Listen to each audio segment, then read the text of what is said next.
আজকে নতুন একটা অধ্যায় শুরু করা হবে। অধ্যায়ের নাম হলো পরমাণু মডেল এবং তেজস্ক্রিয়তা, এরকম অধ্যায়। অধ্যায় 9, সেকেন্ড পার্টের। তো প্রথম কিছু টপিকের নাম লেখা আছে, সেগুলো তোমরা বই থেকে দেখে নিলেও হবে, যেগুলো তো ইম্পর্টেন্ট না খুব বেশি।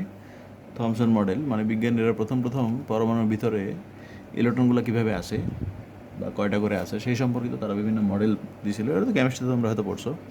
তো বিভিন্ন বিজ্ঞানী বিভিন্ন রকম মডেল দেওয়ার চেষ্টা করছিল। তো প্রথম দিকের কয়েকটা মডেলের নাম লেখা আছে এখানে। থমসন মডেল, থমসন মানে হলো ধরে নিয়েছিল, বই ছবি দেখবা ওখানে আছে, যে বিজ্ঞানীরা প্রথম ধরে নিয়েছিল যে ওই পুডিংয়ের মধ্যে পুডিং রান্না করলে সেখানে কিশমিশ দেওয়া হয়। তো সেখানে কিশমিশ যেভাবে চারদিকে ছড়ায় থাকে বিভিন্ন দিকে, ঠিক সেরকম পরমাণুর মধ্যেও ইলেকট্রনগুলো বিভিন্নভাবে এরকম ছড়ায় আছে। যদিও এটা ভুয়া মডেল, মানে এটার কোনো ভিত্তি এখন আর নাই। ওগুলো তো প্রথম যখন আবিষ্কার হয়েছিল তখন এরকম ধরে নিয়েছিল। তো এই জন্য এই মডেলটাকে নাম দেওয়া হয়েছে কিশমিশ মডেল বা পুডিং মডেলও বলা হয় থমসনের, বা এটাকে তরমুজ মডেলও বলা হয়। যে তরমুজের মধ্যে যে বিচি থাকে সেগুলোকে আমরা ইলেকট্রন ধরতে পারি, আর পুরো তরমুজটা হলো একটা পরমাণু। বিভিন্ন জায়গায় পরমাণুর মধ্যে বিভিন্ন ইলেকট্রনগুলো ছড়ায় ছেটে আছে। তো এই মডেল এখন ভ্যালিড না, ইনভ্যালিড মডেল, এটার কোনো কাজ নাই। তো থমসন মডেল আগের একটা মডেল, সেজন্য আমরা এটা বইয়ে আছে, একবার রিডিং করে দেখবো, প্রথম পেজে এটা আছে, যেটা আমাদের কোনো পরীক্ষা আসার মতো কোনো কিছুই নাই। তারপর তো আমরা রাদারফোর্ডের মডেল শিখছিলাম, 19 ছিল, বা কেমিস্ট্রি তো আছে ইন্টারে। সেখানে সে একটা আলফা কণা পরীক্ষা করছিল, যে আলফা কণা পাঠিয়ে সে একটা পর্দার মধ্যে আলো দেখতে পায়, সেই আলো দেখে সে একটা মডেল দিছিল, রাদারফোর্ডের মডেল। তো মডেল বা এটাকে সোলার মডেলও বলা হয়তো, সেটা কিছু সীমাবদ্ধতাও ছিল। তো এগুলো আমি ছবি পাঠাইছি, দেখবো ওই ছবির মধ্যে আছে আলফা কণা পরীক্ষা, রাদারফোর্ডের মডেল এবং তার সীমাবদ্ধতা বা 19 আসলে এখানে আছে। তো সেই জন্য এগুলো আমরা আর ব্যাখ্যা করিনি। আমাদের মেনলি দরকার বোরের মডেল থেকে, এখান থেকে আমাদের অঙ্ক আছে বা বিভিন্ন সূত্র পরীক্ষা আসার মতো আসলে বোরের মডেল থেকে শুরু। তো এই জন্য আমরা বোরের মডেল থেকে পড়া শুরু করবো। এটা আমাদের প্রথম পড়ার শুরু আর কি। আর এগুলো তোমরা ছবি পাঠানো হয়েছে বা বইয়ের মধ্যে ছবি আছে, সেখান থেকে এই মডেলগুলো পড়ে রাখবো, এবার রিডিং দিলেই হবে, ইম্পর্টেন্ট না, পরীক্ষা আসার মতো না। তো বোরের মডেল, বিজ্ঞানী বোর প্রথম যে মডেলটা দিল, তো সেখানে কয়টা সূত্র ছিল, কয়টা ইকুয়েশন আছে। সেটা প্রথম যে স্বীকার্য দিল, প্রথম স্বীকার্য হলো বোরের মডেল অনুসারে যে পরমাণুর মধ্যে ইলেকট্রনগুলো তো ঘুরে বেড়াবে বিভিন্ন দিকে। তো ইলেকট্রন যখন বিভিন্ন কক্ষপথে ঘুরে বেড়াবে, তখন একটা ছবি যদি এঁকে দেখায় যে ইলেকট্রনগুলো আমরা জানি কোনো একটা বৃত্তাকার পথে ঘুরে বেড়ায়। তো বৃত্তাকার পথে যখন কোনো বস্তু ঘুরে বেড়াবে, তার তো একটা বেগ থাকবে, এবং বেগ থাকলে তার একটা ভর আছে নিশ্চয়ই। তো তার একটা ভর বেগও থাকবে, আর সে একটা ব্যাসার্ধে ঘুরে বেড়াবে, নির্দিষ্ট বৃত্তাকার পথের ব্যাসার্ধে। তো নিশ্চয়ই কোনো একটা বস্তু বৃত্তাকার পথে ঘুরলে তার ভরবেগ থাকবে। তো বৃত্তাকার পথে ঘূর্ণনরত কোনো বস্তুর কৌণিক ভরবেগ থাকে, সেটা আমরা ফিজিক্সের ফার্স্ট ইয়ারে শিখে ফেলছি, যে বৃত্তাকার পথে ঘূর্ণনরত কোনো বস্তুর যে ভরবেগ সেটাকে আমরা কৌণিক ভরবেগ বলি। তো কৌণিক ভরবেগের সূত্র আছে, সূত্র হলো mvr, আর এটাকে এল দিয়ে প্রকাশ করে। আমরা এটা শিখছিলাম, তোমরা অধ্যায় 4-এ পাবা ফার্স্ট ইয়ারের, যে কৌণিক ভরবেগের সূত্র এটা। এল হলো কৌণিক ভরবেগ, এম হলো বস্তুর ভর, ভি হলো বস্তুটার বেগ সে যেখানে আছে, আর আর হলো এই পথের ব্যাসার্ধ বা বৃত্তাকার পথের ব্যাসার্ধ। তো কৌণিক ভরবেগের সূত্র এটাই। তো এইটা নিয়ে প্রথম যে সূত্র দিয়েছে, এই জন্য এটাকে আমরা বলবো কৌণিক ভরবেগ সম্পর্কিত সূত্র। তো বিজ্ঞানী বোর প্রথম যে বলছে যে এখানে ইলেকট্রনগুলো যখন ঘুরে বেড়াবে বৃত্তাকার পথে, তাদের যে কৌণিক ভরবেগ হবে, এই কৌণিক ভরবেগের মান হবে h/2π এর n গুণিতক। h/2π এর n গুণিতককে বলা হবে হলো কৌণিক ভরবেগ। তো এখানে এইচ কি, এইচ তো আমরা শিখছিলাম হয়তো অধ্যায় 8 যখন পড়ানো হয়েছিল, তখন হয়তো শিখছো তোমরা। এইচকে বলা হয় প্লাঙ্কের ধ্রুবক।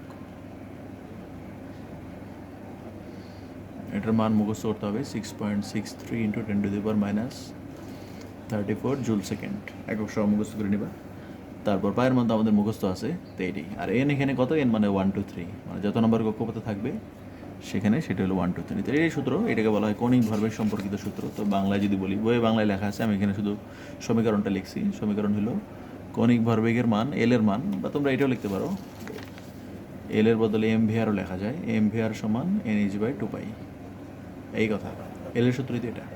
তো এই দুটোই আমরা লিখতে পারি। তো এখানে প্রথম সূত্র এটাই, এল সমান nh/2π, আর কোনটা কী জিনিস এখানে আমি বর্ণনা দেওয়া আছে, তোমরা মুখস্থ করে নিলে হবে। তো বাংলা কথা দিয়ে শিখে নিবা যে বৃত্তাকার পথে ঘূর্ণনরত ইলেকট্রনের কৌণিক ভরবেগের মান হবে h/2π এর n গুণিতক। তো এটি হলো প্রথম সূত্র বা প্রথম স্বীকার্য। দ্বিতীয় স্বীকার্য যেটা হলো, বিভিন্ন স্তরে যখন ইলেকট্রনগুলো থাকবে, তা আমরা কিন্তু জানি, তোমাদের হয়তো মনে আছে, এটা 1 নম্বর যদি স্তর হয়, এটা 2 নম্বরের স্তর হয়, এটা 3 নম্বরের স্তর হয়। ইলেকট্রনগুলোর শক্তি কোথায় বেশি হয়? যত বাইরের দিকে স্তর থাকবে মানে যেই স্তর হলো যত দূরে বাইরের স্তরের শক্তি বেশি, এটা তোমাদের তো মনে আছে। 1 নম্বর স্তর থেকে 2 নম্বর স্তরের শক্তি বেশি, 2 নম্বর থেকে 3 নম্বর স্তরের শক্তির মানটা বেশি, এটা তো তোমাদের মনে আছে, কেমিস্ট্রিতে আছে যে পরমাণুর যত কক্ষপথ আমরা দূরে যাব বা যত বাইরের দিকে যাব সেটা শক্তি তত বেশি হবে। তো এখানে একটা কথা যে যদি আমরা কোনো ইলেকট্রন বেশি, এই যে 2 তো বেশি শক্তি সম্পন্ন আর 1 নম্বরটা হলো কম শক্তি সম্পন্ন, তো কেউ যদি 2 থেকে 1-এ আসতে চায় তাহলে কী করতে হবে? 2 থেকে 1-এ আসতে হলে সে কিছু শক্তি ছেড়ে দিতে হবে বা বিকিরণ করতে হবে। মানে এখানে শক্তি বেশি, এখানে শক্তি কম, তাহলে কমের জায়গায় আসতে হলে বেশি আছে যতটুকু সে ওইটা বিকিরণ করবে বা ছেড়ে দিবে বা নিঃসরণ করবে, তো করে এখানে চলে আসবে। আবার যদি 1 থেকে 2 যেতে চায় সে শক্তি গ্রহণ করে 2-এ আসতে হবে, এরকম। তো এটাই হলো একটা সূত্র বানিয়েছে যে এখানে কম্পাঙ্ক সম্পর্কিত। তো সূত্রটা এরকম যে কোনো একটা বস্তু, মনে করো এটা উচ্চ শক্তি স্তর, এটাকে আমরা ইউ দিয়ে লিখলাম। ইউ মানে এখানে ইউ মানে আপার মানে উচ্চ শক্তি সম্পন্ন, আর এই নিচে আসলো লোয়ারে আসলো, তাহলে এইখানে আমরা এল মানে লোয়ার বোঝানো হচ্ছে। তো কেউ যদি উচ্চ শক্তি স্তর থেকে নিম্ন শক্তি স্তরে আসে তাহলে সে কী করবে? সে কিছু শক্তি বিকিরণ করবে বা শক্তি ছেড়ে দিবে। তো সে যে পরিমাণ শক্তি হারাবে বা ছাড়বে এইটাকেই বলছে, এটার মান হবে এইচএফ। এই সূত্রটাই তোমরা শিখছো কেমিস্ট্রিতে, তোমরা হয়তো এইভাবে শিখছো, H nu, E upper minus E lower is equal to H nu. কেমিস্ট্রিতে কম্পাঙ্ককে নিউ দিয়ে লেখে, এরকম একটা চিহ্ন দিয়ে ইউ এর মতো। আর ফিজিক্সে আমাদের কম্পাঙ্ক আমরা আমাদের এফ দিয়ে লিখি, কম্পাঙ্ক যেহেতু ফ্রিকোয়েন্সি এফ আছে আমাদের, এই জন্য নিউ দিয়ে না লিখে ফিজিক্সে এফ ব্যবহার করা হবে। তাহলে এইখানেই হলো সূত্র। বোরের মডেলের দ্বিতীয় যে আমরা সূত্র শিখলাম সেটা হলো এটা, যে কোনো একটা বস্তু যদি উচ্চ শক্তি স্তর থেকে নিম্ন শক্তি স্তরে যায় তাহলে সেই কিছু শক্তি হারাবে। সে কী পরিমাণ শক্তি হারাবে? এইটুকু শক্তি হারাবে, এই মানটা এইচএফ হবে। এফ হলো তাহলে কি? এফ হলো বিকিরিত আলোর কম্পাঙ্ক, মানে যে আলোটা সে ছেড়ে দিল বা বিকিরণ করলো সেটার কম্পাঙ্ক। তো আমরা আরেকটা সূত্র জানি, আলোর বেলায় C equal to F lambda, এরকম একটা সূত্র আমরা জানি। শব্দের বেলায় যেমন V equal to F lambda, আলোর বেলায় সি দিয়ে লেখা হয়। তো এখান থেকে যদি এফ এর সূত্র বানাই সি বাই ল্যামডা, তো এখানে যদি মান বসাই এফের বদলে আমরা চাইলে এটাও লিখতে পারি সি বাই ল্যামডা।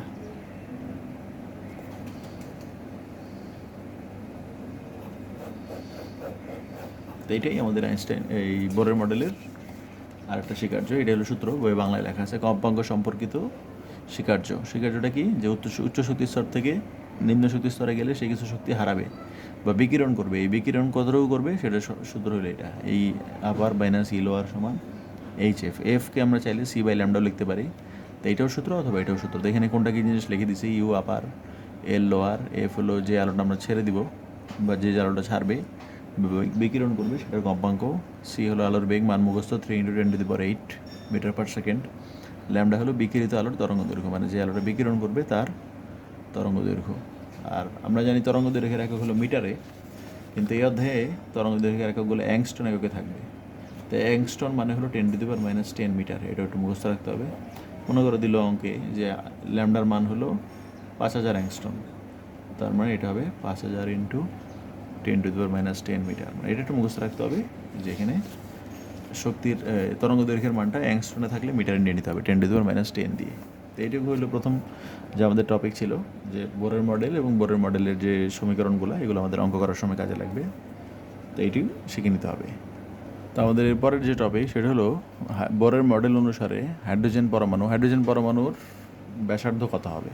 মানে কোনো একটা কক্ষপথে যখন ইলেকট্রন ঘুরে বেড়াবে, ধরলাম এটা কক্ষপথ, প্রথম কক্ষপথে সে আছে, তো একটা ইলেকট্রন যখন ঘুরে বেড়াবে তখন সেই কক্ষপথের ব্যাসার্ধ কত হবে, বা এই কক্ষপথের মধ্যে যখন সে ঘুরে বেড়াবে তার শক্তির মানটা কত হবে, এগুলো আমরা শিখবো। তো প্রথমে আমরা ব্যাসার্ধ শিখি, যে কোনো একটা কক্ষপথের ব্যাসার্ধের সূত্র আমরা প্রমাণ শিখবো। প্রমাণ আমরা হয়তো শিখবো না, আমরা সূত্রটাই শিখবো। বইয়ের প্রমাণ আছে 1-1.5 পেজের, ওটা আমি ছবি পাঠাইছি বা বইয়ের মধ্যে আছে, ওটা আমাদের শেখার দরকার নেই যে কীভাবে প্রমাণটা আসছে, আমরা শুধু সূত্রটা শিখে নিব।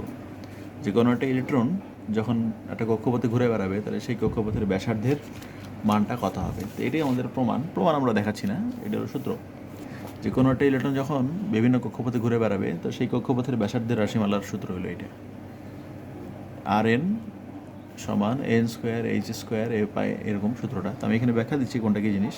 তো এটা হলো পরমাণুর বোরের মডেল অনুসারে বিভিন্ন কক্ষপথে ইলেকট্রন যখন ঘুরবে বা ঘুরে বেড়াবে সেই কক্ষপথগুলোর ব্যাসার্ধ কত হবে, এই সূত্র দিয়ে আমরা বের করতে পারি। তো এখানে কোনটা কী জিনিস সেটা আগে বলি। এখানে ই মানে হলো ইলেকট্রনের আধান, এটা মান মুখস্থ 1.6 ইন্টু 10⁻19। এম হলো ইলেকট্রনের ভর, এটার মানও আমাদের মুখস্থ 9.1 ইন্টু 10⁻31। পায়ের মান তো মুখস্থ। এইচ এর মান প্লাঙ্কের ধ্রুবক। এন হলো এখানে কী জিনিস, এন হলো 1 2 3 কোয়ান্টাম সংখ্যা। কত নম্বর স্তর, 1 নম্বর স্তরে হলে এন এর মান 1, 2 নম্বর হলে এন এর মান 2।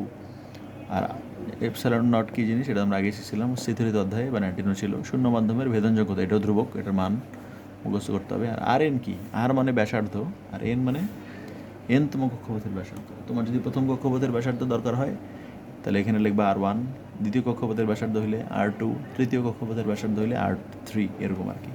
তো এইটুকুই আমাদের, এটা প্রমাণ শেখার দরকার নেই, কোনো প্রমাণ পরীক্ষা কোনো দিনই আসবে না। তো এইটুকু আমাদের প্রথম সূত্র, যে হাইড্রোজেন পরমাণুর প্রথম কক্ষপথের ব্যাসার্ধ কত হবে। তো প্রথম কক্ষপথের ব্যাসার্ধের সূত্র এটা n²h² epsilon nought pi M E square. এই সূত্রে মান বসাই দিলে আমরা যে কোনো কক্ষপথের ব্যাসার্ধ বের করতে পারবো। এখন যদি আমার প্রথম কক্ষপথের ব্যাসার্ধ দরকার হয় তাহলে আমি এন এর মান কত বসাবো, 1। তো এখানে যদি বসাই দেখো কি আসে, এন এর মান যদি 1 বসাই তাহলে এইটা তো 1 হয়ে যাবে আর বাকিগুলো থাকবে। তো এইটাকে আমরা শিখবো প্রথম কক্ষপথের ব্যাসার্ধ। এনটা লেখা লাগবে না। এখন এর মধ্যে দেখো এইচ এর মান, এগুলোর মান আমাদের জানা আছে, যে আমাদের এখানে লেখা আছে কোনটার মান কত। তো সব মান যদি এখানে বসাই দিই, R1 আমরা বের করতে পারবো ক্যালকুলেটর দিয়ে। তো এটাই করা হয়েছে এখানে। এই যে R1 এর সূত্র এটা, এখানে এনের জায়গায় 1 বসাই দিছি, এটা হয়ে গেছে 2 নম্বর সমীকরণ। এটাই হলো R1 বা প্রথম কক্ষপথের ব্যাসার্ধ। এখন এইগুলোর মান তো আমাদের জানা আছে, এইচ এর মান, পায়ের মান, এগুলোর মান সব মান দেয়া আছে উপরে। সব মান যদি বসাই ক্যালকুলেটরে চাপ দাও, দেখবে R1 এর মান এটা চলে আসে। এটা তোমাদের বইও করা আছে বা আমি তোমরা করে দেখতে পারো, মানগুলো এখানে উপরে আছে, সেগুলো নিয়ে ক্যালকুলেটরে বসাইলে এই অ্যান্সারটা চলে আসবে। R1 মানে প্রথম কক্ষপথের ব্যাসার্ধ এটা। তো আমরা আগে শিখছিলাম 10⁻⁻10 না লিখে এটাকে আমরা কী লিখতে পারি, অ্যাংস্ট্রম লিখে দিতে পারি। তো এটা মুখস্থ করতে হবে। হাইড্রোজেন পরমাণুর প্রথম কক্ষপথের ব্যাসার্ধ যেটা, সেটার মান হইল R1, R1 এর মান হইল 0.53 অ্যাংস্ট্রম। 0.53 অ্যাংস্ট্রম হলো প্রথম কক্ষপথের ব্যাসার্ধ। এই প্রথম কক্ষপথের ব্যাসার্ধ এইটা আমরা R1 দিয়ে প্রকাশ করি। এখন এখান থেকে যদি আমরা দেখো একটা প্রমাণের মতো দেখাই, এটা হলো RN এর সূত্র, এটা হলো R1 এর সূত্র। তো এখানে যদি মান বসাই, এইটুকুর বদলে তাহলে আমরা কী লিখতে পারি দেখো, এইটুকুই কিন্তু R1, দেখো এই যে নিচে এইটুকুর মানে আমরা, আর এই যে RN এর সূত্র যদি এটা হয়, R1 এর সূত্র তো আমরা এখানে মান বসাই সেটা পাইছিলাম, এখন এইটার মানে কিন্তু এখানে আসে। তাহলে আমরা যেটা করতে পারি, এই বক্স করা পুরোটার বদলে চাইলে R1 লিখে দিতে পারি। তাহলে আমরা RN এর সূত্রে, মানে সহজ কথা, RN এর সূত্রে এইটুকু বাদ দিলে এই পুরোটাই কিন্তু R1ই হয়। তো এই জন্য এখানে 1 বসিয়ে দিলাম। তো এইটাও আমাদের একটা সূত্র, সেটাই আমি কীভাবে করছি এখানে লেখা আছি, পরের পেজে লেখা আছে। সেটা হলো এই 2 নম্বর আর 1 নম্বর সমীকরণ থেকে এই n² বাদ দিয়ে দিলে এই পুরোটার মানে কিন্তু এই যে R1। তাহলে এই পুরোটার বদলে আমি R1 বসাই দিতে পারি। তাহলে এই যে RN এর সূত্র হবে n² ইন্টু R1, যেটা আমার পরের পেজে লেখা আছে। তোমাদের দেওয়া হয়েছে যে 1 আর 2 থেকে আমরা এটা লিখতে পারি, RN সমান n² ইন্টু R1। তো এখানে এটা মানে কি, তার মানে এনতম কক্ষপথের ব্যাসার্ধ হবে n² ইন্টু প্রথম কক্ষপথের ব্যাসার্ধ। তো এটা মানে হলো, আমি যদি R1 এর মান জানা থাকে তাহলে আমি খুব সহজে R2, R3, R4 এগুলো বের করতে পারবো। দেখো আমার যদি R2 দরকার হয় তাহলে এর মান 2 বসাই দিব। তাহলে 2 বসালে এখানে হবে 4R1, R2 এর মান। এর মান যদি 3 বসাই তাহলে এখানে হবে R3 সমান 9R1। তাহলে এইগুলো আমাদের কাজে লাগবে কখন, যখন আমাকে R1 কেউ দিয়ে দিবে, তখন আমি খুব দ্রুত R2, R3, R4 বের করতে পারবো।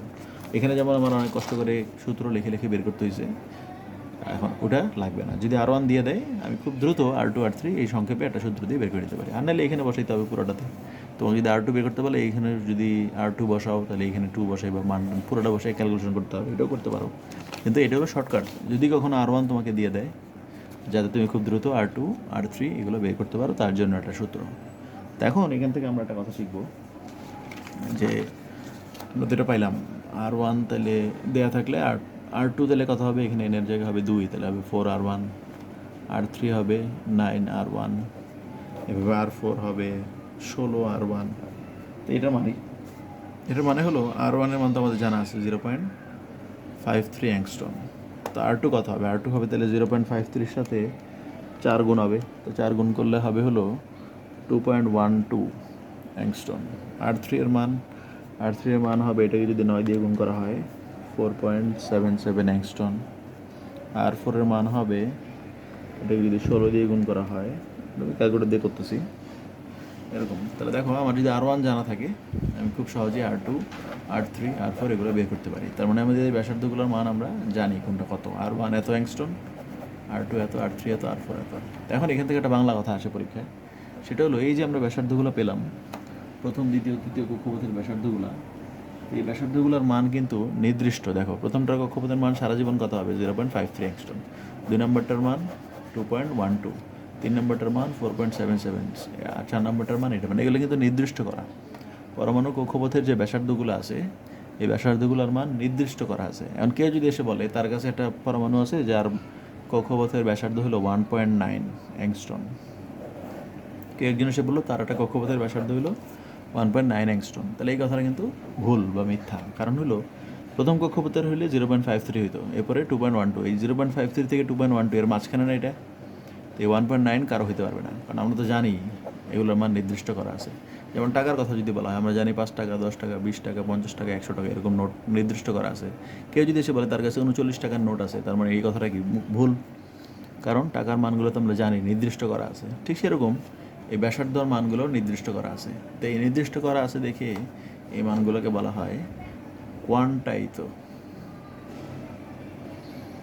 বা নির্দিষ্ট আর কি, এবং ছিন্নায়িত। ছিন্নায়িত মানে হলো নির্দিষ্ট, মানে হলো কতটুকু এগুলো ফিক্সড করা আছে, এবং একটা থেকে একটা গ্যাপগুলো দূরে দূরে আছে, একদম কাছাকাছি না, একটা থেকে একটা দূরে পরপর। এই জন্য এখানে একটা বাংলা কথা আসে পরীক্ষায়, যে এখানে লেখা আছে হাইড্রোজেন পরমাণুতে ইলেকট্রনের যে কক্ষপথগুলো আছে বা কক্ষপথের যে ব্যাসার্ধগুলো আছে, সেই ব্যাসার্ধগুলো হবে ছিন্নায়িত এবং অনুমোদিত। তার মানে R1, R2, R3, R4 এদের মানগুলো নির্দিষ্ট করা আছে যে কত কত হবে, এই যে এত এত হবে। এবং ছিন্নায়িত মানে একটা গ্যাপ পরপর আছে, একটা দূরত্ব পরপরের আছে। তো এই জন্য এটা যদি পরীক্ষা আসে, কখন এই পরীক্ষা 2 নম্বরে আসতে পারে, যে ব্যাখ্যা করো হাইড্রোজেন পরমাণুতে ইলেকট্রন কক্ষপথ ছিন্নায়িত অনুমোদিত, তখন তুমি এইটুকু লিখবে, এই অংশটুকু লিখে দিলে অ্যান্সার হবে। R1 এর সমান এত, তাহলে R2 এত, R3 এত, R4 এত, তাহলে এইভাবে তুমি মানগুলো বের করে তিনটা চারটার মান বের করে বলে দিবা যে হ্যাঁ পরমাণু কক্ষপথের ব্যাসার্ধগুলো মানগুলো নির্দিষ্ট করা আছে, এগুলো ইচ্ছা মতো যে কোনো মান হতে পারবে না। এই জন্য এদেরকে বলা হবে অনুমোদিত এবং ছিন্নায়িত, মানে ব্যাসার্ধ ফিক্সড করা আছে। তো এইটুকুই প্রমাণ আসলে পরীক্ষায় 2 নম্বরের জন্য এটুকু দিতে হবে। তো আমরা শিখলাম হলো এনতম কক্ষপথের ব্যাসার্ধ, প্রথম কক্ষপথের ব্যাসার্ধ, আর এদের মধ্যে একটা সম্পর্ক, যেখান থেকে R2, R3, R4 এগুলো আমরা বের করতে পারবো। তো এইটুকুই হলো প্রথম দিকের। এরপরে টপিক হলো যে আমরা যেমন আগে শিখলাম ব্যাসার্ধের রাশিমালা, তো এখানে এবার আমরা শিখবো হলো শক্তির রাশিমালা। যেখানে টপিকের নাম লেখা আছে হাইড্রোজেন পরমাণুর শক্তির রাশিমালা। শক্তির রাশিমালা মানে হলো ইলেকট্রনগুলো যখন বিভিন্ন কক্ষপথে ঘুরে বেড়াবে, তাদের তো নিশ্চয়ই একটা শক্তিও থাকবে। ব্যাসার্ধে যেমন সূত্র ছিল Rn, এখানে শক্তিরও এরকম সূত্র থাকবে, সেটা হলো En। তাই এটাও প্রমাণ আছে 1-1.5 পেজের বইয়ের। আমাদের প্রমাণ কোনো দিনে আসবে না, সেজন্য প্রমাণ দেখাচ্ছি না, ওটা দরকারও নেই। তো প্রমাণটা হলো, সূত্রটা হলো এটা, যে এনতম, এখানে যেমন এই যে Rn এর সূত্র ছিল এনতম কক্ষপথের ব্যাসার্ধের, এখানে হলো এনতম কক্ষপথের শক্তির রাশিমালা, যে একটা পরমাণু কক্ষপথের শক্তি কত হবে সেটা আমরা এই সূত্র দিয়ে বের করতে পারি। ই হলো এনার্জি বা শক্তি, আর এন মানে ওই যে কত নাম্বার 1, 2, 3 হলে E1, E2, E3। তো এখানে m e⁴ 8 n square h square epsilon not square. তো এখানে আমরা পরিচয় আগেই দিয়ে দিছি, এম ই এগুলো কোনটা কী জিনিস আগের পেজে যেগুলোর ব্যাখ্যা দেওয়া আছে, এখানে মানটান লেখা আছে, সেই জন্য আমি আর দেখাই নেই। তো আমরা তো এই মান জানি, এগুলো বসাই দিলেই আমরা মান পাবো। এখন যদি এখানে আমি দেখাই, তো EN এর সূত্র হলো এটা,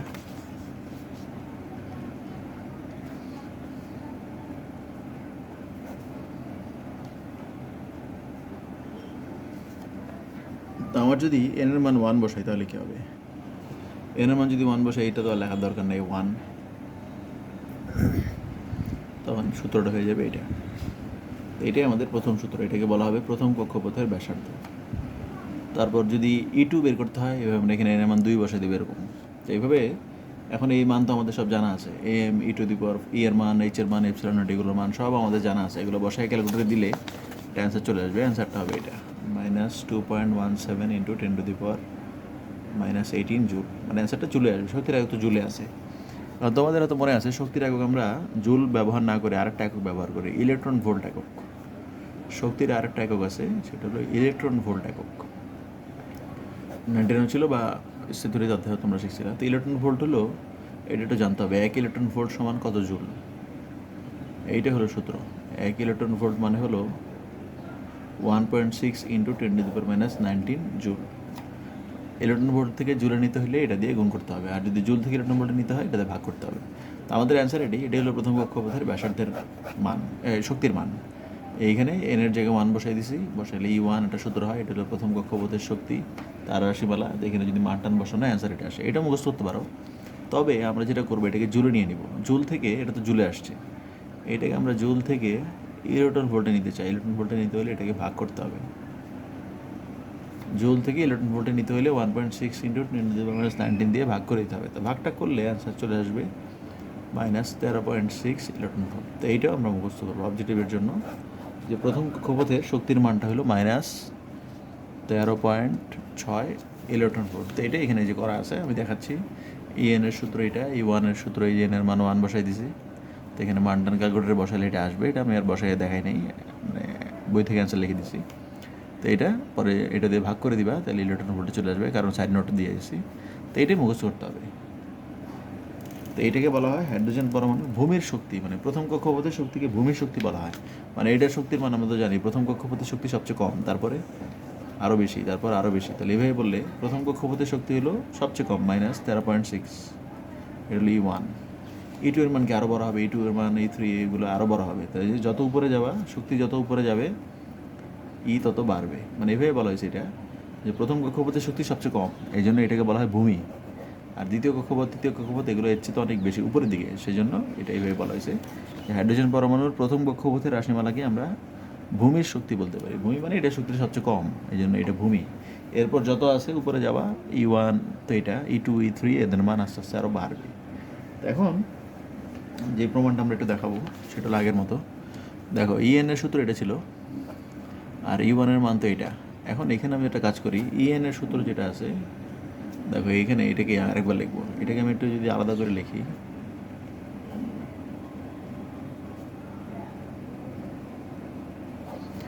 এই সূত্রটাকে আমি এন স্কোয়ারটাকে একটু আলাদা করে দেখাইলাম, আর বাকিগুলো। তো এইটার বদলে দেখো আমরা E1 লিখতে পারি। তাহলে এই যে এইটার বদলে E1 বসাই দিলাম। ওই ঠিক যেমন আর এর বদলে এরকম লিখছিলাম না, RN সমান N² R1, এখানে এরকম N স্কোয়ারটা যদি বাদ দিয়ে দিই, বাকি পুরোটাই হলো E1। তো এই যে এখানে মান বসাই দিলে এটা হয়ে গেল। তো এখানে আমরা যদি N এর মান 2 বসাই, তাহলে E2 পেয়ে যাব, ওই আগের অঙ্কের মতো, আর এর মতো। N এর মান 3 বসাই, তাহলে E3 পেয়ে যাব। তো এইভাবে আমরা চাইলে প্রথম কক্ষপথের শক্তি দেওয়া থাকলে যে কোনো কক্ষপথের শক্তির মান বের করতে পারি, এটার মতো। আর এর যেমন সূত্র ছিল, এখানে যে এরকম লেখা হয়েছে 1 আর 2 থেকে আমরা কি পাই, এই পুরোটার বদলে এখানে যদি E1 বসাই দিই, তাহলে এই যে এটা হয় 1/n², এখানে 1/n² আছে, আর বাকিগুলোর বদলে E1। তো এখানে এটা আমাদের সূত্র। এটাও সূত্র কী জন্য, যখন হলো E1 দেওয়া থাকবে, তুমি E2, E3 এগুলো বের করবা খুব দ্রুত, তখন এটা দিয়ে করতে পারো। তো এখানে আমরা যদি 2 বসাই, তাহলে 1/4, 3 বসালে 1/9, 4 বসালে 1/4, এইভাবে মান বের করতে পারে। তো এইটাও আমাদের একটা সূত্র, যে যে কোনো একটা কক্ষপথের শক্তি দেওয়া থাকলে এর মাধ্যমে আমরা চাইলে যে কোনো কক্ষপথের শক্তির মান বের করতে পারি। তাহলে দেখো আমরা যেটা পাইলাম, E2 কী হবে 1/4 E1, E3 হবে 1/9 E1। তো E1 এর মান তো আমাদের জানা আছে, E1 এর মান হলো আমরা পাইছিলাম 13.6 -13.6 ইলেকট্রন ভোল্ট। তো দেখো এখানে যদি মান বসাই, E1 এর মান যদি এটা বসাই ভাগ করে দিই 4 দিয়ে, তাহলে অ্যান্সার আসবে -3.4 ইলেকট্রন ভোল্ট। E3 এর মান হবে যদি ভাগ করে 9 দিয়ে -1.511 এরকম। তো এইভাবে আমরা দেখো মান কী কী পাইলাম। E1 জানা থাকলে আমরা E2 বের করতে পারি এই সূত্রের সাহায্যে, E3ও বের করতে পারি। এবং দেখো E1 থেকে E2 কিন্তু বড়, এটা থেকে কিন্তু এটা বড়, যে -13 থেকে -3.4 কিন্তু বড়। E2 থেকে E3 কি আরও বড়, -1. মানে এটা বড় ছোটো সংখ্যা, এটা আস্তে আস্তে বড় হইতেছে। তাহলে আমরা আগেই তো শিখছিলাম, যত বাইরের দিকে হবে, এটা যদি E1 হয়, E2 কি তার থেকে একটু বেশি শক্তিশালী হবে, E3 তার থেকে আরও একটু শক্তিশালী হবে, যে মান দিয়ে আমরা বুঝতেছি। তো এখানে আমরা চাইলে E1, E2, E3 এগুলোর মান পাইতে পারি, এবং আস্তে আস্তে দেখবা এর মান যত বাইরে যাবে তত বাড়বে। তো এখানে একটা বাংলা কথা বলতে পারি ব্যাসার্ধগুলোর মতো, যে এইখানে ব্যাসার্ধের মানগুলোর মতো ইলেকট্রনের শক্তির মানগুলো বিভিন্ন কক্ষপথে নির্দিষ্ট করা আছে। শক্তির মানগুলো নির্দিষ্ট এবং ছিন্নায়িত। তো এখানেও এই আগের মতো এখানে যেমন বাংলা কথা লেখা ছিল, এখানেও আছে পরমাণু শক্তির মানগুলো ছিন্নায়িত ও অনুমোদিত, এটা লিখতে পারো। যে ব্যাসার্ধের মতো শক্তির মানগুলো ফিক্সড করা আছে, যে শক্তির মানগুলো এত এত হবে। তো তোমাদের এইগুলো একটু শিখে নিতে হবে, যে বক্স করা আছে যে সূত্রগুলো, সেইগুলো হলো অঙ্ক করার জন্য আমাদের শিখতে হবে। প্রথম দিকের অঙ্কগুলো এরকমই, বিভিন্ন কক্ষপথের ব্যাসার্ধ এবং শক্তির মানগুলা বের করতে হবে। তো এরপর আমাদের কিছু 9-10 জিনিসপত্র শিখতে হবে, বা তোমরা এই কেমিস্ট্রিতেও পড়ছো হয়তো। সেটা হলো কোনো একটা পরমাণুর, হয়তো তোমরা এরকম দেখছো, এক্স একটা পরমাণু, এটার উপরে কিছু নাম টাম লেখা থাকে এরকম। তো এখানে এ দিয়ে কী বোঝায়, জেড দিয়ে কী বোঝায়, এগুলো একটু আমাদের জানতে হবে, কারণ এগুলোতে আমাদের অঙ্ক আছে এই অধ্যায়ে। তো এখানে যখন কোনো একটা পরমাণুর এই পাশেও থাকতে পারে বা বাম পাশেও থাকতে পারে, তো উপরে যখন এরকম এ লেখা থাকবে, এ মানে বোঝাবে ভর সংখ্যা, বা এটাকে নিউক্লিয়ন সংখ্যাও বলা হয়। নিউক্লিয়ন সংখ্যা মানে নিউক্লিয়াসের ভিতরে কারা থাকে, নিউক্লিয়ন সংখ্যা বা নিউক্লিয়াসের ভিতরে যারা থাকে তাদের সংখ্যা আর কি। তো নিউক্লিয়াসের ভিতরে কারা থাকে, নিউক্লিয়াসের ভিতরে থাকে নিউট্রন আর প্রোটন। তাহলে তোমাকে বুঝতে হবে ভর সংখ্যা মানে কি। ভর সংখ্যা মানে হলো প্রোটন এবং নিউট্রনের যোগফল, বা এটাকে নিউক্লিয়ন সংখ্যা বলা হয়। আর জেড নিচে যেটা থাকবে এটাকে আমরা বলবো জেডকে বলা হবে প্রোটন সংখ্যা, বা এটাকে পারমাণবিক সংখ্যাও বলা হয়। পারমাণবিক সংখ্যা বানান বলেছে, পারমাণবিক সংখ্যা। তো এগুলো আমাদের একটু জানতে হবে। তাহলে এই এ মাইনাস জেড কী হবে? এ হলো প্রোটন সংখ্যা যোগ নিউট্রন সংখ্যা, আর জেড হলো প্রোটন সংখ্যা। তাহলে এ থেকে যদি জেড বাদ দিয়ে দিই, প্রোটন প্লাস নিউট্রন থেকে প্রোটন বাদ, তাহলে শুধু নিউট্রন থাকবে। তাহলে এ মাইনাস জেড দ্বারা বোঝাবে হলো নিউট্রন সংখ্যা। তো এগুলো আমাদের একটু বুঝে নিতে হবে যে কোনটা কী জিনিস। এরকম একটা উদাহরণ দিই, এখানে 40 আছে, এটা যে বোঝানোর জন্য ক্যালসিয়াম, বা এটা আমরা অন্য একটা নাম দিই, ক্যালসিয়াম না দিলাম। মনে করি এখানে 40 আছে, এখানে এক্স আছে, এখানে 18 আছে, জাস্ট বোঝানোর জন্য, এরকম কোনো মূল্য না থাকতে পারে, শুধুমাত্র বোঝানোর জন্য। তো এখানে 40 মানে হলো ভর সংখ্যা 40, পারমাণবিক সংখ্যা 18। তার মানে এখানে প্রোটন আছে হলো 18টা, প্রোটন আছে 18টা, আর প্রোটন আর নিউট্রন আছে হলো 40টা। তাহলে এই দুটোর বিয়োগফল কত?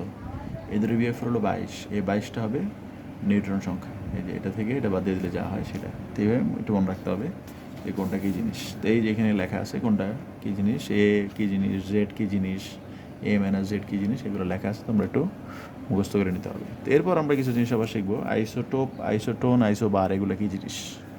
এগুলো তো তোমরা শিখছো, 9-10 ছিল। আইসোটোপ, আইসোবার, আইসোটোন, এগুলো যে দুইটা পরমাণু থাকবে, যদি দুইটা পরমাণুর প্রোটন সংখ্যা মিলে যায় কিন্তু ভর সংখ্যা আলাদা আলাদা হয়, তখন আমরা এদেরকে বলি হলো আইসোটোপ। তো এগুলো উদাহরণ দিই, উদাহরণ তোমাদের হয়তো মনে আছে।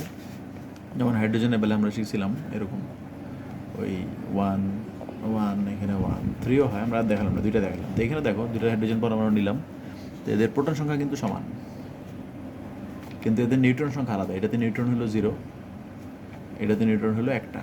তো এই জন্য আবার ভর সংখ্যা আলাদা। তো তাই লেখা হয়েছে যে প্রোটন সংখ্যা সমান হবে, ভর সংখ্যা আলাদা আলাদা হবে। এদেরকে আমরা কী বলতাম, একজনকে আরেকজনের আইসোটোপ বলতাম। এগুলো তো 9-10 ছিল। তো এরকম আরও কিছু আছে, আইসোটোন আছে যাদের নিউট্রন সংখ্যা সমান হবে কিন্তু বাকিগুলো মিলবে না। যেমন এক্স আর ওয়াই দুটো মৌল আছে, মনে করি এখানে 40 20, এখানে 42 22।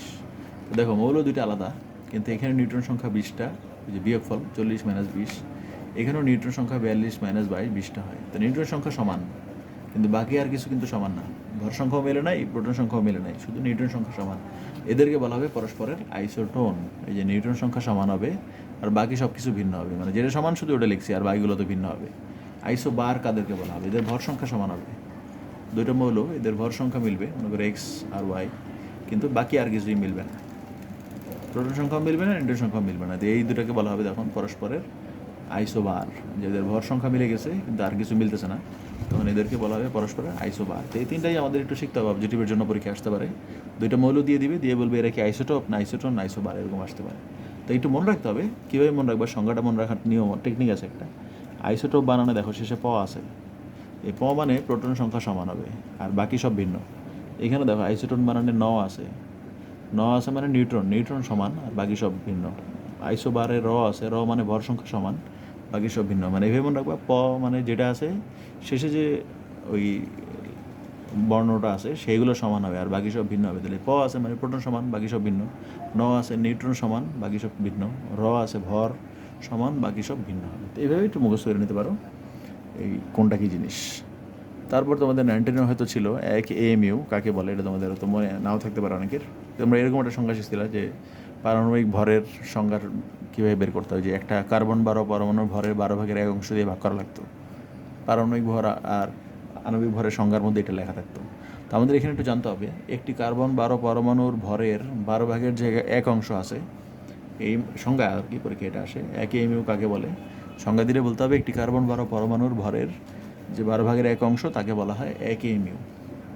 তো এই 1 এমইউ মানে কি? এমইউ মানে এই যে এখানে ফুল ফর্ম লেখা আছে, এই মানে হলো অ্যাটমিক মাস ইউনিট বা পারমাণবিক ভর একক। তো এই এমইউকে না লেখে অনেকে সংক্ষেপে ইউ লেখে। 1 ইউ মানে 1 এমইউ আর 1 ইউ একই জিনিস। তো ইউ কী জিনিস? এখানে ইউ মানে ইউনিফাইড বলা হয়, বা এটাকে বলা হয় ইউ একটা এককের নাম। এটা ডাল্টন, বিজ্ঞানী ডাল্টন এটা না আবিষ্কার করেন, এই জন্য এটার নাম দেওয়া হলো এই 1 ডাল্টনও বলা হয়। এই ইউ চিহ্নটার নাম হলো ডাল্টন চিহ্ন, বা সংক্ষেপে যে ডিএ বলা হয়। 1 ইউনিফাইড বা 1 ডাল্টন, বা এটাকে 1 ইউ এভাবে লেখা হয়। তো এমইউ আর ইউ আর ডাল্টন সব একই জিনিস। তো আমরা এমইউ দিয়ে শিখি যে এমইউ কী জিনিস। তাহলে এমইউ হলো একটা ভর, এটা মনে রাখতে হবে অবজেক্টিভের জন্য। 1 এমইউ হলো একটা ভরের একক, ভর বোঝায় এটা দিয়ে। কী ভর? একটি কার্বন 12 পরমাণুর ভরের যে 12 ভাগের 1 অংশ আছে সেটাকে বোঝায়। তো এটার মান আছে যে 1 এমইউ হলো একটা ভর, এবং এটার একক মান হলো 1.660538 × 10⁻²৭। তো এই মানটা মুখস্থ করে ফেলতে হবে। তো এইটা না লিখে পুরোটা আমরা এইটুকুই শিখি, 1.66 × 10⁻²৭। তো আমরা যেটা বলতে চাই সেটা হলো 1 এমইউ কিসের একক? এটা একটা ভরের একক, এবং এর মান কত? এই মানটা আমাদের শুধু কাজে লাগবে। এইটুকু হইলেই আমাদের চলবে। এরপর যেটা আমাদের দরকার, তোমরা হয়তো 9-10 বা আগেও নাম শুনতে পারো, আইনস্টাইনের একটা বিখ্যাত সমীকরণ আছে, E = mc²। এটাকে বলা হয় আইনস্টাইনের ভর শক্তি সমীকরণ। তো এটার প্রমাণ আছে অধ্যায় 8-এ, আমাদের এই প্রমাণ কোনো দরকারই নেই, আমরা এটা তো সবাই শিখছি। তো ই মানে এখানে এনার্জি, আর এম মানে হলো ভর, আর সি হলো আলোর বেগ। সি এর মান তো আমাদের মুখস্থ আছে, 3 × 10⁸। তো এটা কী জিনিস বা এই সূত্রটা কী? এই সূত্রটা হলো, যদি আমরা কোনো বস্তুর ভর জানা থাকে, তাহলে সেখান থেকে এটাকে যদি শক্তিতে রূপান্তর করতে চাই, যে এই ভরটাকে শক্তিতে নিতে চাই, তাহলে এই সূত্র দিয়ে আমরা নিতে পারি। এই জন্য এটাকে বলা হয় ভর শক্তি সমীকরণ। মানে ভর জানা থাকলে এটার শক্তিকে আমরা এটাকে শক্তি কত বের করে নিতে পারি। তো এটাই একটা সূত্র, এই যে E = mc²। এখন কেউ যদি তোমাকে প্রশ্ন করে 1 এমইউ, এটা তো একটা ভর, এই যে এত কেজিকে আমরা বলি হলো 1 এমইউ। তো এই 1 এমইউ সমান কত জুল? মানে 1 এমইউকে যদি আমরা শক্তিতে নিতে পারতাম তাহলে সেটা কত জুল হইতো, সেটা কত হবে? তো এমইউ তাহলে এটা তো ভর, 1.66 × 10⁻²৭। সি এর মান আমাদের মুখস্থ আছে, 3 × 10⁸। আমরা যদি এই সূত্রের মান বসাই, E = mc², এখানে মান বসাই দিলে অ্যান্সার চলে আসবে। তো এইভাবে আমরা দেখো কীভাবে করছি। এম এর জায়গায় মান বসাইছি, মানে 1 এমইউ এর সমতুল্য শক্তি। এটার মানে হলো এটা তো ভর, এই ভরটাকে আমরা শক্তিতে নিতেছি সূত্রের সাহায্যে। এম হলে বসাইলাম, সি বসাইলাম, মান টান বসাইলে যে অ্যান্সার আসবে এত জুল। এখন আমরা এটাকে জুলে রাখতে চাই না, আমরা এটাকে ইলেকট্রন ভোল্টে নিতে চাই। তো ইলেকট্রন ভোল্টে কীভাবে নিবা, এটা আমরা কিন্তু শিখছিলাম যে ইলেকট্রন ভোল্টে যেমন এখানে অ্যান্সার আসছে 14.924 × 10⁻11 জুল। তো এটাকে আমি যদি পরের লাইনে শক্তিতে নিতে চাই, ওই ইলেকট্রন ভোল্টে নিতে চাই, ইলেকট্রন ভোল্টে নেওয়ার নিয়ম হলো 1.6 × 10⁻19 দিয়ে ভাগ করে দিবা। এটা আমরা আগে শিখছিলাম। জুল থেকে ইলেকট্রন ভোল্টে নিতে হলে এটাতে ভাগ করতে হয়। তো ভাগটা করলে এরকম আসবে 931.5 × 10⁻6 ইলেকট্রন ভোল্ট। তো এটাই অ্যান্সার। আর 10⁻6 এখানে মানে 1-এর পরে 6টা শূন্য, এটা হলো 10 লাখ হয়। এই 10 লাখকে আমরা এইভাবে লিখতে পারি, মেগা লিখতে পারি। তোমরা তো নাম শুনবা, কিলো মানে 1000, মানে 10⁻3, মিলি মানে 10⁻3, মাইক্রো মানে 10⁻6, এরকম বিভিন্ন মান আছে। তো আমরা এখানে একটা মেগা ব্যবহার করবো, মেগা মানে 10⁻6। তো এটা একটু কাজে লাগবে। তো এই 10⁻6-এর বদলে আমরা মেগা লিখে দিতে পারি। তো এইটা আমরা ডাইরেক্ট মুখস্থ করবো, এটা অঙ্ক করার সময় কাজে লাগবে। এটা অত্যন্ত ইম্পর্টেন্ট, এটা আমাদের অনেকগুলো অঙ্কে এই অংশটা কাজে লাগবে। যে 1 এমইউ তো হলো ভরের একক, এটাকে যদি আমরা শক্তিতে রূপান্তর করি এই সূত্রের সাহায্যে, তাহলে কত শক্তি আসবে? 931.5। তাহলে কখনো আমরা কি এটা বলতে পারবো 1 এমইউ সমান তাহলে কত? 1 এমইউ সমান 931.5 মেগা ইলেকট্রন ভোল্ট। এটাকে কখনো ইকুয়াল টু বলা যাবে না। ইকুয়াল টু কেন বলা যাবে না? কারণ এটা তো হলো ভর আর এটা হলো শক্তি। আমরা কি কখনো এই কথা বলতে পারবো? দেখো, 1 কেজি সমান 9.8 নিউটন, এটা হলো শক্তি, এই পাশে হলো ভর, এই পাশে হলো ওজন। এটা কিন্তু কখনো বলা যাবে না। কিন্তু আমরা এটা বলতে পারি 1 কেজিকে যদি আমরা নিউটনে নিতাম, ওজনে নিতাম, তো কেজিকে W = mg, এটা তো আমরা সূত্র শিখছি। তো এম এর মান যদি 1 কেজি হয়, ওজন কিন্তু এটাই হয়। তো আমরা এটাকে তখন লিখবো 1 কেজিকে সমান না লিখে সমতুল্য লিখি। সমতুল্য মানে হলো 1 কেজিকে যদি আমরা সূত্রের সাহায্যে ওজনে নিতাম তাহলে 9.8 নিউটন আসতো। এই জন্য এখানে সমান চিহ্ন দেওয়া যাবে না, তুমি 3টা দাগ দিবা। 3টা দাগ দেওয়া মানে হলো এটাকে ইকুইভ্যালেন্ট চিহ্ন বলে, বা সমতুল্য। সমতুল্য মানে হলো এটার সমান কখনো হবে না, এটা তো ভর আর এটা তো শক্তি, সমান কীভাবে হবে? এইটাকে আমরা যদি শক্তিতে নিতে পারি, এই যে এখানে নিচে যেভাবে নিলে এটা হয়, মানে এটাকে যদি শক্তিতে নিতে পারতাম তাহলে এইটুকু শক্তি আমরা পেতাম। যদিও আমরা বলার সময় ইকুয়াল টু বলে ফেলি, কোনো সমস্যা নেই। তো এটা তোমাদের মুখস্থ রাখতে হবে। 1 এমইউ সমান কত? 931.5 মেগা ইলেকট্রন ভোল্ট। যদিও সমান না, এটা বলতে হবে সমতুল্য। তো এইটুকু আমাদের বিভিন্ন অঙ্কে কাজে লাগবে। যেমন আমাদের বিভিন্ন অঙ্কে আসবে 20 এমইউ সমান কত, তো তখন আমরা ডাইরেক্ট এটাকে মান বসিয়ে গুণ করে ফেলবো। তো এইটা হলো সূত্র আমাদের। এখানে এমইউর সংজ্ঞাটা শিখবা, মান কত আর এটা কীভাবে নেয় এটা একটু ক্যালকুলেশন করে দেখবা যে তোমরা আনতে পারলা কি না। 1 এমইউকে আমরা কীভাবে মেগা ইলেকট্রন ভোল্টে বা ইলেকট্রন ভোল্টে নিতে পারি, এটুকু আমাদের শিখতে হবে। তো এরপর তোমাদের একটা জিনিস জানতে হবে, সেটা হলো আমরা তো যে আলোগুলো চোখে দেখি, আমরা তো বিভিন্ন রঙের আলো চোখে দেখি। দৃশ্যমান আলো যেটাকে বলা হয়, দৃশ্যমান আলো যেটা আমরা চোখে দেখতে পাই বা ভিজিবল লাইট যেটা, তো আমরা যে আলো দেখি নিশ্চয়ই আলো একটা তরঙ্গ, তো এর একটা তরঙ্গ দৈর্ঘ্য আছে। তো এই দৃশ্যমান আলো তরঙ্গ দৈর্ঘ্য কত, তার একটা রেঞ্জ আছে। রেঞ্জটা হলো এটা তোমাদের। এটা মোটামুটি এরকম, বিভিন্ন সময় বিভিন্ন রকম লেখা থাকতে পারে। তো আমরা ফিজিক্সে ব্যবহার করি 4000 থেকে 7000 অ্যাংস্ট্রন। তো এই অ্যান্সারটাই আমরা অ্যাংস্ট্রনে লিখলে এইভাবে। আর যদি অ্যাংস্ট্রন মানে তো আমরা শিখছিলাম 10⁻10 মিটার, তো এইটাও হইতে পারে। বা এটাও লেখা অনেকে 4 × 10⁻7 মিটার থেকে 7 × 10⁻7 মিটার। অথবা এইটাকে অনেকে এইভাবে না লেখে, ন্যানোমিটারে লেখে, 400 ন্যানোমিটার থেকে 700 ন্যানোমিটার। তার মানে এই সবগুলো মান কিন্তু একই। তোমরা এইভাবে মনে রাখবা, ল্যামডা দৃশ্যমান আলোর বেলায় ল্যামডার মানটা হলো 400 থেকে 700 ন্যানোমিটার, বা অ্যাংস্ট্রনেও শিখতে পারো 4000 থেকে 7000 অ্যাংস্ট্রন। মানে এর মধ্যে হলে আমরা দেখতে মানে আলোটাকে দেখতে পাবো। শব্দের যেমন আমরা শিখছিলাম 20 থেকে 20,000-এর মধ্যে হইলে স্বাভাবিকভাবে আমরা শুনতে পারি, এত হার্টজের মধ্যে হইলে। 20,000-এর বেশি হলে শুনতে পাই না, 20-এর কম হলে শুনতে পাই না। ঠিক এরকম আলোর বেলায়ও 4000 থেকে 7000-এর মধ্যে হইলে আমরা আলোটাকে দেখতে পাই। 4000-এর কম হইলে বা 7000-এর বেশি হইলে আমরা ওই আলোটাকে স্বাভাবিক চোখে দেখতে পারবো না। ক্যামেরা ট্যামেরা দিয়ে হয়তো দেখা যেতে পারে, কিন্তু খালি চোখে তুমি দেখতে পাবে না। তো এটা আমাদের দরকার, যে কত আলো আমরা চোখে দেখতে পাই। তো এটা এখানে লেখা আছে, আমরা একটু পরে দেখবো। এখন একটা প্রশ্ন, সেটা হলো আমরা তো জানি যত বাইরের শক্তি তত শক্তি, বাইরের যত স্তর তার শক্তি তত বেশি। মনে করি এটা 1 নম্বরের স্তর, এটা 2 নম্বর, এটা 3 নম্বরের স্তর। এখন একটা প্রশ্ন হলো যে 3 নম্বরের স্তর থেকে যখন ইলেকট্রন 2 নম্বরের স্তরে আসবে, আমরা যেটা শিখছিলাম যে 3 নম্বর থেকে 2 নম্বরে আসলে তার মানে শক্তি যখন বেশি থেকে কমের দিকে আসবে, শক্তি সে বিকিরণ করবে। সে কিছু শক্তি বিকিরণ করবে, মানে ছেড়ে দিবে। তো বিকিরণ করলে সেই বিকিরণটা বা এই তরঙ্গটাকে আমরা চোখে দেখতে পাবো কিনা, সেটা আমরা একটা সূত্র শিখব। তো যে কোনো একটা আলো যখন, ইলেকট্রন যখন কোনো একটা কক্ষপথ থেকে আরেক কক্ষপথে যাবে, তখন সে কিছু শক্তি বিকিরণ করবে। তো বিকিরণ করলে সেই শক্তিটাকে আমরা দেখতে পাবো কিনা চোখে, খালি চোখে। তো দেখতে পাবো যদি সেই শক্তির তরঙ্গ দৈর্ঘ্যটা এর মধ্যে হয়। এই জন্য আমরা এটা বলে নিলাম যে যদি বিকিরণ করা আলোটার তরঙ্গ দৈর্ঘ্য এই রেঞ্জের মধ্যে হয়, তাহলে আমরা এটাকে চোখে দেখবো, আর নাহলে আমরা চোখে দেখবো না। এটি আর কি একটা প্রশ্ন। তো একটা প্রশ্ন দেখায় আগে তোমাকে। তো আমি মানগুলো একটু লিখে নিছি। দৃশ্যমান আলোর তরঙ্গ দৈর্ঘ্য কত, আর একটা অঙ্ক দেখাইছি। অঙ্কটা হলো এটা, যে কোনো একটা ইলেকট্রন যখন 3 নম্বর শক্তি স্তর থেকে 2 নম্বর শক্তি স্তরে আসবে, তখন সেটা কি চোখে দেখা যাবে কি না। মানে 3 নম্বরের স্তর থেকে 2 নম্বর স্তরে আসলো একটা ইলেকট্রন, তা আসলে সেই আলোটা চোখে দেখা যাবে কিনা। তো তখন আমরা ল্যামডা বের করব, যে আলোটা এখানে তৈরি হলো বা বিকিরণ করলো যে আলোটা, তার তরঙ্গ দৈর্ঘ্য কত হবে। তো তার একটা সূত্র আছে। এই সূত্রটা আমরা আসলে প্রমাণ দেখাচ্ছি না এখন। প্রমাণ হয়তো তোমাদের ছবিতে পাঠানো হয়েছিল এই প্রমাণটা। তো এই প্রমাণ আসলে বোঝানোর দরকার নেই, কারণ প্রমাণ পরীক্ষায় আসবে না কখনো, তোমার বইও নাই। এটা এমনিতেই প্রমাণ করে দেখানো হয়েছে যে কোনো একটা ইলেকট্রন যখন এক কক্ষপথ থেকে আরেক কক্ষপথে যাবে, তখন সে তো বিকিরণ নির্গত করবে। সে যে বিকিরণটা নির্গত করবে তার তরঙ্গ দৈর্ঘ্যটা কীভাবে বের করে। এই প্রমাণ শেখার দরকার নেই, আমি জন্য প্রমাণ দেখাচ্ছি না। আমি শুধু সূত্রটা তোমাদের শিখতে বলতেছি। সূত্রটা কী জিনিস একটু জানলেই হবে। তো সূত্রটা হলো এটা, ল্যামডা সমান 1/r 1/n1 square minus 1/n2 square. এটা হলো আমাদের সূত্র। এটা হলো কোনো একটা ইলেকট্রন যখন শক্তি হারাবে, তো সে কী পরিমাণ শক্তি হারাবে সেই শক্তিটার তরঙ্গ দৈর্ঘ্যটা। এটা হলো বিকিরণের তরঙ্গ দৈর্ঘ্য, মানে যে শক্তিটা সে বিকিরণ করবে তার তরঙ্গ দৈর্ঘ্য। তো এখানে কোনটা কী জিনিস এটুকু একটু জানতে হবে। এটা হলো একটা রিডবার্গ ধ্রুবক। তোমরা হয়তো এটা কেমিস্ট্রিতে শুধু শিখছো, রিডবার্গ ধ্রুবক বলা হয় এটাকে।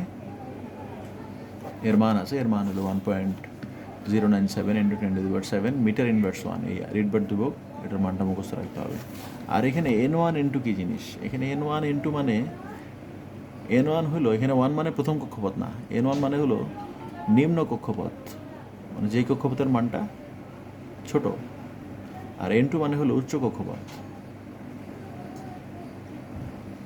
তো এই সূত্রে মান বসে দিলেই অ্যান্সার হয়ে যাবে। তো এখন আমরা একটা উদাহরণ দিয়েছিলাম যেটা 3 নম্বর কক্ষপথ থেকে 2 নম্বরে আসছে, তাহলে N1 কত হবে আর N2 কত হবে? N1 হলো নিম্ন কক্ষপথ, নিম্ন মানে 2 হবে N1 এর মান, আর উচ্চ কক্ষপথ মানে 3 থেকে আসছে, তাহলে 3 হবে N2 এর মান। মানে এখানে N1 N2 মানে 1 2 না, N1 মানে হলো ছোট কক্ষপথটা আর N2 মানে হলো বড় কক্ষপথটা। তো তোমাদের এই প্রমাণ দরকার নেই, তোমরা সূত্রটা শুধু শিখবে, এই বক্স করার সূত্রটা শিখে নিলে হবে।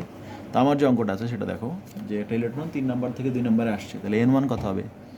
N1 হলো কম শক্তি সম্পন্ন, যেটা এখানে আমরা লিখে রাখছি আগের পেজে। N1 হলো কম শক্তি সম্পন্ন, N2 হলো বেশি শক্তি সম্পন্ন, ওটা দেখলেই পাবা। তো N1 হলো এই যে 2 আর N2 হলো 3। তো N1 N2 বসাই দিলাম, এখানে মান বসাইবা, আর আর এর মানে যে মুখস্থ মান টান বসাইলে একটা অ্যান্সার চলে আসবে। তো অ্যান্সারটা মিটারে আসছে, আমরা মিটার থেকে 10⁻10 দিয়ে ভাগ করছি, ভাগ করে অ্যাংস্ট্রনে আনছি, বা এটাও রাখতে পারো, কোনো সমস্যা নাই। মিটারকে এটাকে 10⁻, এটা তো মিটারে আছে, এটাকে আমরা 10⁻10 দিয়ে ভাগ করছি যাতে এটা অ্যাংস্ট্রনে চলে আসে। তো অ্যাংস্ট্রনে আনলাম, অ্যাংস্ট্রনে আনলে আসে 6563। তো আমরা তো জানি 4000 থেকে 7000-এর মধ্যে হলে এটা চোখে দেখা যাবে। তো এটার অ্যান্সার আসছে 6500, তার মানে 7000-এর মধ্যে আছে, তো এই জন্য এটা চোখে দেখা যাবে। প্রশ্ন কিন্তু এটাই ছিল, যেটা দৃশ্যমান হবে। অঙ্ক খুবই সহজ, এই সূত্র মুখস্থ রাখতে পারলেই হবে, আর মানটা মুখস্থ, আর N1 N2 প্রশ্নেই দেওয়া থাকবে। তো মান বসে সেটা এখান থেকেও বলতে পারতাম আসলে, এই যে এখানেও দেখো 4 × 10⁻7 আর 7, তাহলে 4 থেকে 7, এটা তো 4 থেকে 7-এর মধ্যেই আছে, এটাতেও বলা যেত, কোনো সমস্যা নেই, এক্সট্রা নিতে কোনো কথা নেই। তো এইভাবে আমরা অঙ্কটা বুঝে ফেললাম যে কোন কক্ষপথ থেকে কোথায় গেলে আলো দেখা যাবে কিনা। এইভাবে অঙ্ক আসতে পারে, 4 নাম্বার থেকে 3 নাম্বারে আসলো, তাহলে এটা হবে 3, এটা হবে 4, মান বসে দেখতে হবে সেটা এই রেঞ্জের মধ্যে পড়ে কিনা। দৃশ্যমান আলো তরঙ্গ দৈর্ঘ্যের যে পাল্লা দেওয়া আছে সেই পাল্লার মধ্যে পড়ে কিনা, যদি পড়ে তাহলে দেখা যাবে, আর যদি না পড়ে তাহলে দেখা যাবে না। তো এইভাবে আমাদের প্রথম দিনের অঙ্ক, এই প্রমাণ তোমাদের শেখার দরকার নেই। তো যে বক্স করা আছে যে সূত্রগুলো, সেগুলো একটু ভালো মতো দেখে নিবা, তাহলেই হবে।